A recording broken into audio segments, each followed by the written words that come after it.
Hello everyone, my name is Dinara Bowers and I'm an elementary Russian language teacher, and today we will be talking about learning targets for student motivation and performance. So to help you understand the power of learning targets to heighten student motivation and give students the opportunity to take responsibility of their learning, we will focus on the following statements today. I can tell you what learning targets are, I can tell you why learning targets are important, and I can tell you how to write good learning targets and how to use them to guide instruction. Let's first take a look at the Teacher Effectiveness for Language Learning, or the TELL project. Under the language experience domain, under the second criteria, it states that effective language teachers use the daily performance objectives to capture students' energy and commitment.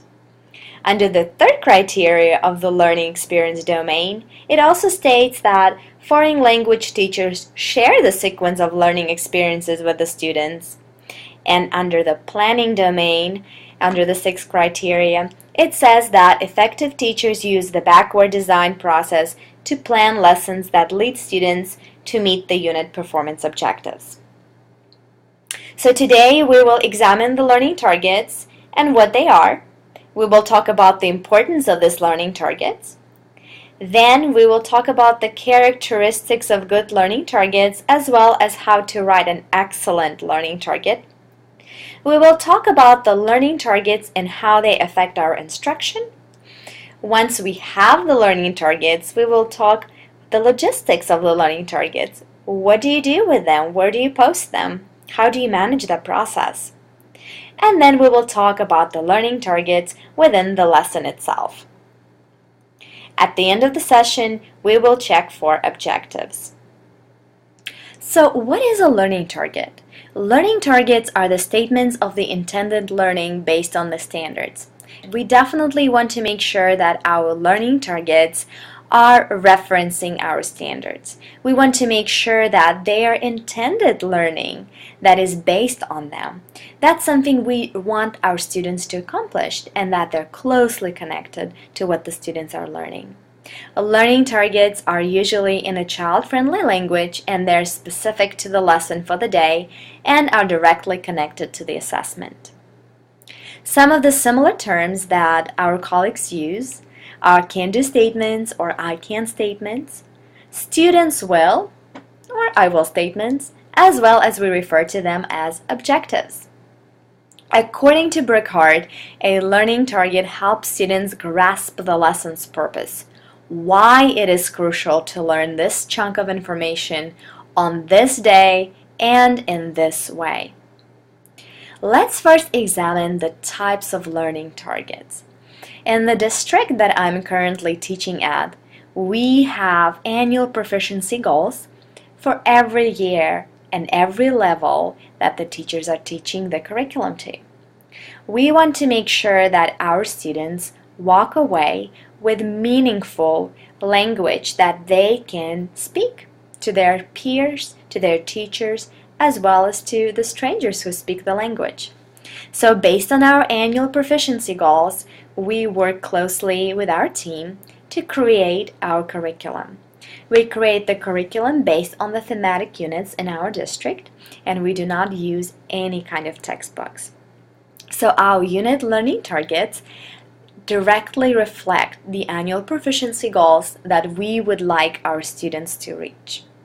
Once we have our unit learning targets, we carefully unpack them into daily learning targets so that our daily learning targets are specific enough for our students to master. So each time students perform on a daily basis, it adds on to them mastering their unit learning targets, and these performances will add on to their overall annual proficiency. So why is it important to have learning targets in your lesson? Well, first of all, we said they are directly connected to the standards, so we want to make sure that they address what our students will be able to do. They are directly tied into the curriculum because, again, we want to make sure that our learning targets directly reflect the content that we are teaching our students. And they're closely connected to the proficiency goals because ultimately we want our students to be able to speak the language, and the performances in their daily learning targets add on to their overall proficiency. It is definitely important for the teacher effectiveness measure because there's so many districts nowadays that use teacher effectiveness programs in order to evaluate their teachers. And it is extremely important for the mastery because we want our students to walk away each single day feeling successful, that they have mastered the learning targets and feeling that they can do it, they can take on this world. But ultimately, who is it important for? Who are the learning targets important for? Yes, that's right. They're important for the students. So why using learning targets? Well, according to Black and William, students need to know what they're expected to learn, not just what they've learned. So it is important to show students where they can get and how they can get there. It also helps students develop a picture of what is expected of them to learn. So they are definitely aware of those expectations and they know what they need to be working towards. Now, a lot of students are used to receiving a sequence of activities with no overarching rationale, and you definitely don't want to have students wondering, where are you going with all this? I can definitely tell you that there were classes, and when I went to school, there were classes in my college where I would sit there and think, why is my teacher or why is my professor telling me all this? Why are we doing this activity? Why are we reading this book? What is this ultimately going to lead me to? And when students acquire such an overview, they become more committed and effective as a learner. So if students are aware of what is being expected of them, if students know exactly what they're learning and how the successful implementation of the learning target looks like, they become a lot more committed and they become a lot more effective as learners. Actually, according to Marzano's research, students who can identify what they're learning significantly outscore those students who cannot. And when I was researching this, I found out that the percentage by which students outscore is quite a tremendous difference. Students who know the learning targets, students who are committed to the learning targets and the expectations, outscore those students who don't know what the learning targets are by 20%, which is quite a significant amount. Learning targets do not have inherent power, and I think that's extremely important to know because they have to be referenced to consistently every single day. So if for some reason teachers reference it to it one day but not the other, or reference it for 2 consistent days and then don't reference to it at all, then unfortunately they do not have that inherent power and they need to be shared with the students intentionally on a day-to-day basis. So let's talk about the organization of the learning targets. We already talked in our previous slides about the types of learning targets. We definitely set our annual proficiency goals first, which is something that we want our students to accomplish. Then we set up unit learning targets, and then we set up our daily learning targets, which our performances are based on. Once we have our daily learning targets, we need to organize them so that they are reflecting the modes of communication that we have.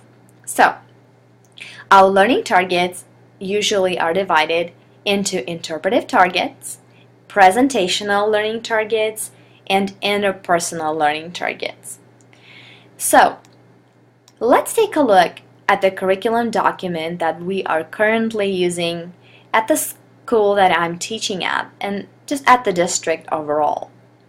Our annual target for our students is novice high at this particular level, and we want our students to master these unit learning targets. As you can see, they are divided by 3 modes of communication. So let's take a look and read just a few examples of interpretive, interpersonal, and presentational learning targets. So some of the examples of interpretive learning targets would be, I can understand a weather report. I can select the correct clothes to wear based on the weather. Let's say students listen to a passage and then they select the clothes to wear based on the passage they hear about different types of weather.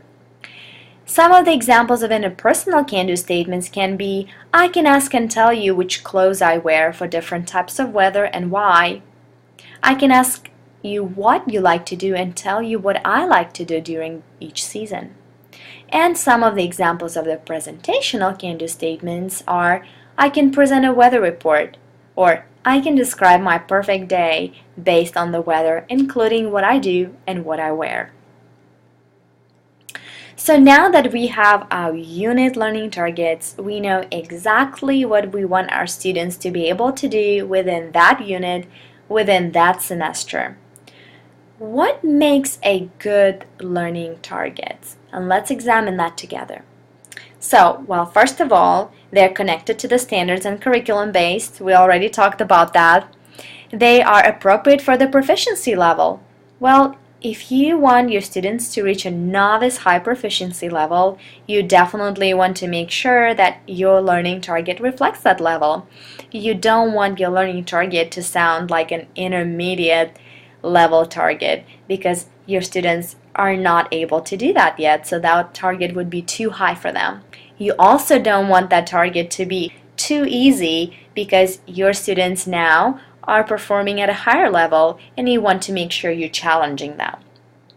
You want to make sure that you can measure your learning target so that you know exactly what the performance looks like. And also you want to make sure that those learning targets have instructional activities lined up in your lesson that directly reflect the attainment of the learning target. Your learning targets have to be very specific. There should not be no room for misunderstanding. They have to demonstrate what students will be able to do. So you have to show exactly what's expected of them and what you want your students to master. And you definitely want to make sure that they are in a child-friendly language, especially if you're teaching elementary children. You want to make sure that you're not using any big words that they're unfamiliar with. You definitely want your students to know exactly what you want them to master by the end of the lesson. So this over here is an example of some of the ineffective learning targets. And the reason why these targets are ineffective is because they are too broad, or maybe they're missing information. They might not be very specific. They might not reference the standards or curriculum. These learning targets are taken from different languages and as well as the disciplines. So there might be a math can-do statement or a reading can-do statements.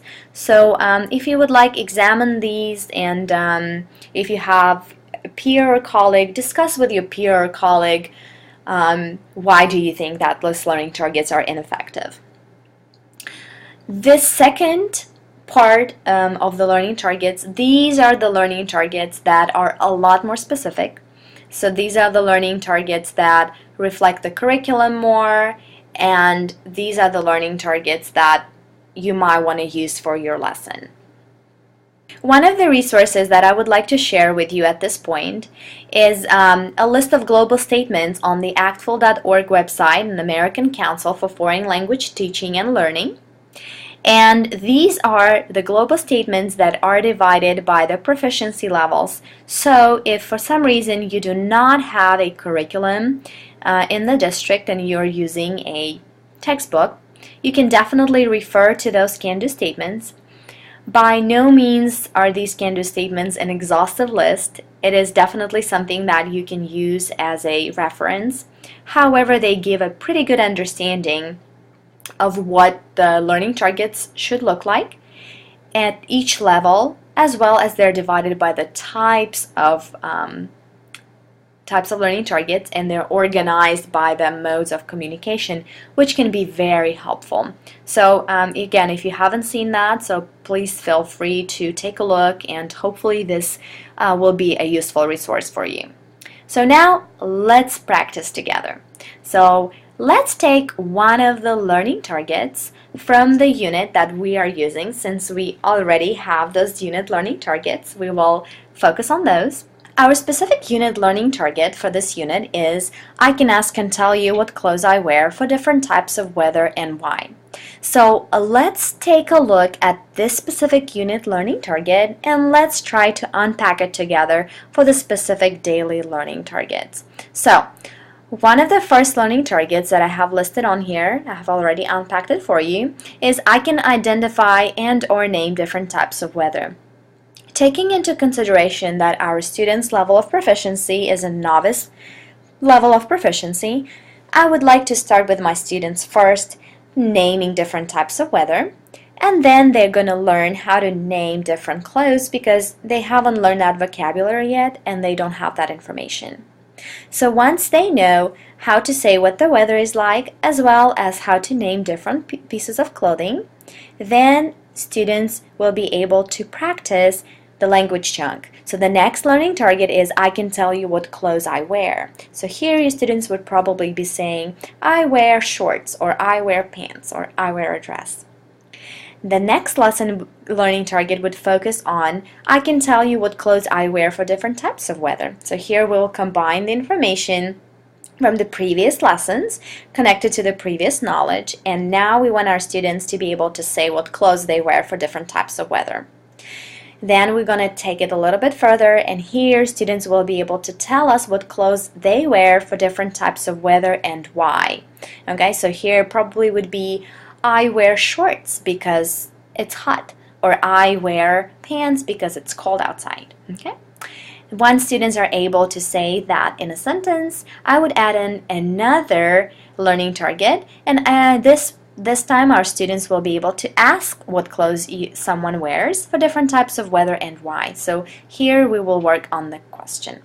And ultimately they will be able to reach the specific unit learning target. I can ask and tell you what clothes you wear for different types of weather and why.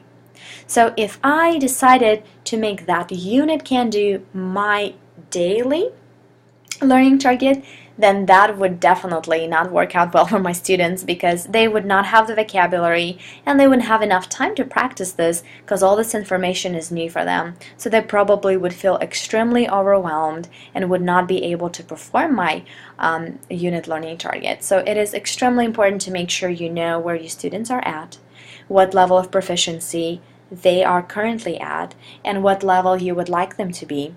So this way you can gauge whether your learning targets are targeting the level that your students are at and would like to be. So let's touch base real fast on what we're learning today. So, well, first of all, we are learning what the learning targets are, and we already discussed what the learning targets are, and we went over some of the definitions based on the research. Then we talked about the importance of learning targets and how they're extremely important for the students. At the end of the day, we don't want our students to be wondering where we are going with all of this. And the next thing that we're moving on to today is I can tell you how to write good learning targets and how to use them to guide instruction. We already discussed some characteristics and criteria for good learning targets. Now we will focus on the next part of our learning target for today is how to use our learning targets to guide instruction. So now you have your learning target. You have written your learning target in a very specific language. You're pretty sure that it is child-friendly, it relates directly to your standards curriculum, as well as reflects the performance level that you want your students to be at. And you know exactly that this learning target will help them achieve their annual proficiency goals, and that it is realistic enough for them to master within your lesson time frame. So now, how do they guide your instruction? What do you do with them? Where do you physically put them? And when do you introduce and refer to them? Well, ultimately, if you would look at the learning target picture, you will see that the middle of the learning target is where you want your students to be able to master it. You want them to be able to put that arrow straight into that learning target. You want them to be able to master that specific language chunk or that specific question you're practicing for the day. And the arrow is what becomes your instruction. That's something that has to go for your target in order to help them achieve that. So let's examine this question step by step. First of all, how do learning targets guide your instruction? Well, what language do you use? First of all, when you refer to the learning target, I personally speak to my students during my language class time 90% or more in the target language. However, when I mention my learning targets to the students, I always say them in the English language because my students are at a novice high proficiency level and they're novice speakers, and there might be some intermediate ones. However, they're still not able to understand the learning targets in Russian language. So I use my learning targets in English because I want my students to be able to know exactly what's expected of them. However, I know some teachers whose students are advanced levels, and at that point, if you feel that your students understand exactly what's expected of them, then I would say definitely use those learning targets in the language you're teaching. I also know some other teachers who use their learning targets in both languages. So they first state them in English and then show their students what they would look like in the target language. So now, what activities do you do for these learning targets? Well, when you are sitting there and you're lesson planning and you're coming up with activities, it's very important to make sure that you are specifically referencing the learning targets. Let me give you an example to make it more clear. Let's say our learning target is, I can tell you what animals I like. And then you sit down there and you think about the activities, and that happened to me a lot of times before. I would get so creative and I would come up with a great activity and I would start planning it out, and all of a sudden I would realize, oh, wait a minute, that's a great activity. But are my students actually saying what animals they like in this specific activity? And then realize, oh no, they're telling me what animals live in the zoo. But that's not what my learning target was. So then I think, oh, what a great activity, and I'll just write it down in the parking lot. So then I can use it later on for my purposes of teaching. And then I have to go back and try to analyze what exactly is my learning target. So I want my students to be able to say at the end of the lesson what animals they like. So then I try to come up with an activity that specifically targets the objective for the day. So now you have written your learning targets, you have activities that are aligned with your learning targets, you know exactly what you want your students to achieve, and you know how you are going to do it. So what do you do with it? Well, there are two different types of teachers. Some of the teachers are fortunate enough to have their own classroom, and some of the teachers don't have their own classroom, and they are teaching on a cart. I'm one of those teachers, and I jokingly always say that I'm teaching on a cart, thus I'm an a la carte teacher. What can you do? Well, first of all, you can use dry erase boards. So you can see an example of a dry erase board here on the PowerPoint. So it's just a little dry erase board that a colleague of mine uses, and it's very easy to erase, and then you can fill it in every single day. If you have a lot of different classes and a lot of different preps, you can also use a paper agenda, which is right over here, and it's like a chart tablet paper, and you can write down your objectives and your learning targets for the day as well as your agenda for the whole week. So this way, all you have to do is just flip the pages, and then each lesson will follow the objectives. So if for some reason you have classes that are on different lessons, it's very easy for you just to flip your agenda and get to the learning objective that you need for that day. Right here on the right, you would see a picture of a card, with my teaching card that I have in my classroom. And what I do is I have a dry erase sheet. It's a really thin dry erase sheet that I laminated myself, and I use really strong magnets to hang it on my card, and I also fill it out with objectives and agenda at the end of each day or at the end of each week. I have a few of them actually. And then all I need to do is I just need to switch it out. And I take off the one I don't need and put the one that I need up for the day. Okay? You can also have it in a PowerPoint presentation. So if you use PowerPoint presentation for your students a lot, you can include your objectives and agenda in the PowerPoint, and that can be very helpful as well, as it references directly on the slides what you are talking about and what is your learning target for the day. So now that you have your learning targets, you have written them out, they're posted on your board, they're in your PowerPoint presentation, how do you introduce them and how do you refer to them throughout the lesson? Well, first, definitely it's very important to make sure that you state your objective or learning targets in the beginning of the lesson. Okay, so students need to know not only what they're learning but also what they're going to be doing for the day, and it's very important. Why it is important is because some students might have favorite activities that they're looking forward to and would like to do. And I, for example, have this train activity where students pretend that they get on the train, and my younger classes just absolutely love this activity. So when I go through my agenda, they get so excited. They say, okay, we got to do a really good job because we really got to make sure we get to that train activity. So they get really excited about it. So next thing, it's really important when you tell them about the can-do statements, create a hook. Make it very interesting for them. Explain to them why it is important for them to learn that specific can-do statement. Why is it important for them to be able to say that? You can connect it to the real life situation. One of the examples that I use with my students is a real life situation that happened to me. And I told my students about it, and they were super excited. So our learning target for the day was, I can tell you where community places are located. And I noticed that some of the students were sighing deeply and saying, oh, why are we learning this? So I told them a story.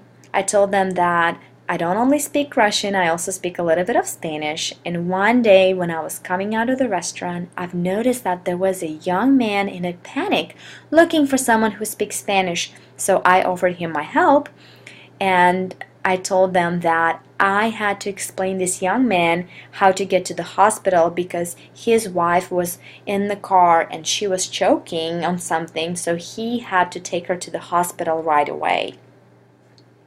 And I had to explain to him in Spanish how to get to the hospital, how many blocks he had to drive and where he had to turn so he could take her to the hospital. It had such a profound effect on a lot of my students that they till nowadays remember and tell me about this story. They say it's important to learn the language because what happens if you need to tell someone how to get to the hospital and you can't?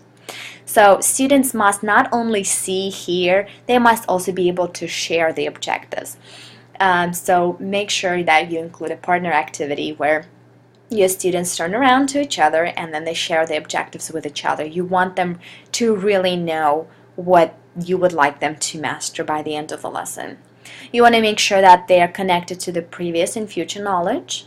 And as well, it's very important to make sure that you mention what assessment you will be using, how the students will be assessed on the mastery of their objectives, and again, what kind of activities you will use within the lesson.